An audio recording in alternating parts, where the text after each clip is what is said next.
1933년 11월에 부모님께서 배를 타고 바베이도스로 떠날 때 뉴욕에서 작별 인사를 했습니다.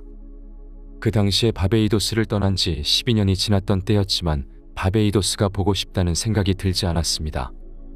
저는 성공하지 못했었고 성공한 가족들을 보러 집에 간다는 것이 부끄러웠습니다. 미국에서 12년을 지냈지만 제 눈에도 제 자신이 실패자로 보였습니다. 극장에서 일했었고 1년에 걸쳐 돈을 벌면 그 다음 달에 다 써버렸습니다. 사람들의 기준으로 보나 제 자신의 기준으로 보나 저는 실패자였습니다. 11월에 부모님께 작별 인사를 나눌 때까지만 해도 바베이도스에 가고 싶은 생각이 없었다는 것을 기억해 주십시오.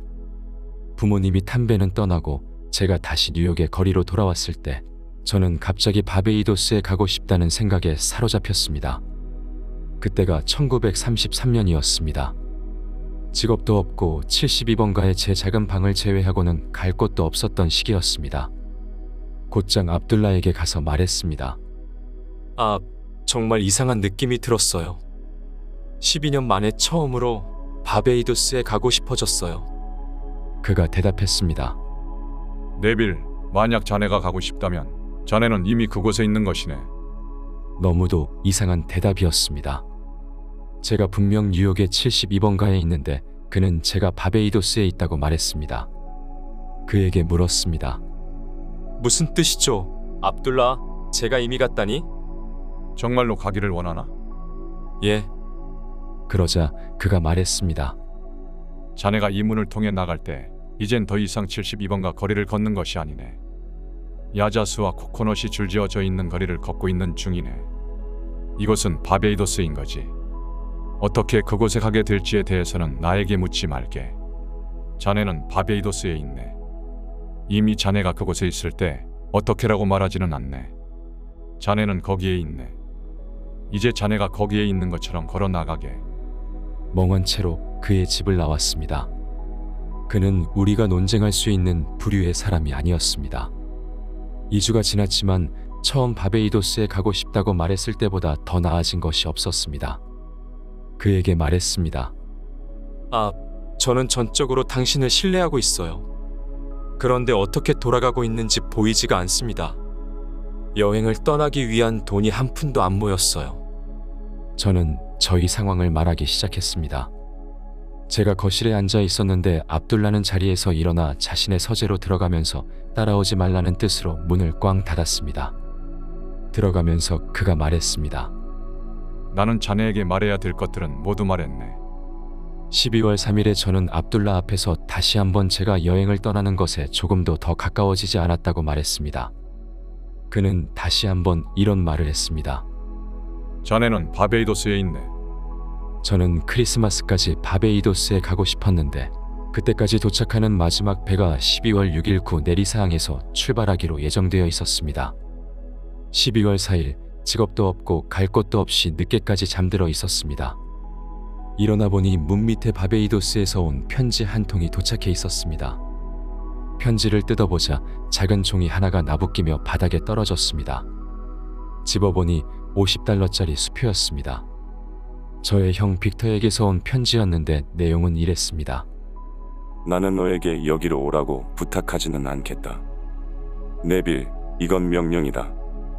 우리 가족들 전부가 함께 모여 크리스마스를 지내본 적이 한 번도 없었다. 이번에 너만 온다면 크리스마스에 온 가족이 한자리에 모일 수 있을 거다. 제일 큰 형, 세실이 집을 떠났을 때는 막내가 태어나기 전이었습니다. 그런 후에 한 명씩 차차 떠나기 시작해서 우리 가족 역사에서 한 번도 식구 전체가 모였던 적이 없었습니다. 편지에는 계속 적혀 있었습니다. 너는 일하고 있는 것도 아니다. 내가 이곳에 오지 못할 이유는 없는 것 같구나. 그러니 크리스마스 전까지 꼭 와라. 여기 $50를 보내니 이것들로 네가 여행하는 데에 필요한 옷들이며 신발이며 이런 것들을 사라. 만약에 네가 술을 마신다면 바를 이용해라.